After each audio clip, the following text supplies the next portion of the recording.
എന്റെ ഇപ്പോ 2000 രൂപ എടുക്കാനില്ല. പിന്നെ എന്താ ഉണ്ട്? നുള്ളിപ്പെറുക്കി അവർ 500 രൂപ കാണും. എന്റെ പട്ടിക്ക് വേണം.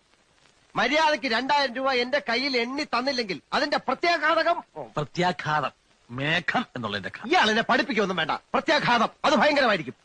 എന്തും നേരിടാൻ തയ്യാറായിട്ട് തന്നെയായി നാടകത്തിൽ ഇറങ്ങിത്തിരിച്ചിരിക്കുന്നത്. ഒരുമാതിരി പല തന്തയ്ക്ക് പറഞ്ഞ പരിപാടി എന്റെ അടുത്ത് കാണിക്കരുത്. തൽക്കാലം പല തന്തയുണ്ടെന്ന് വിചാരിച്ചേക്കാം. ഞാൻ പോവാന്ന്. അതെ, കുറച്ച് പതുക്കെ പറഞ്ഞാലും കേൾക്കാം. പിന്നെന്താ ഞെട്ടാത്തത്? സാധാരണ ഇത്ര നിസ്സാര കാര്യങ്ങൾക്ക് ഞാൻ ഞെട്ടാറില്ല. ഓഹോ, പിന്നെ ഞാനങ്ങനെ വെറുതെ പോകുന്നൊന്നും വിചാരിക്കണ്ട.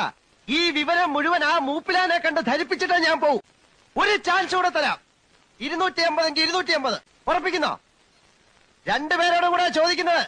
എടോ, തനിക്ക് നാണമില്ലേടോ?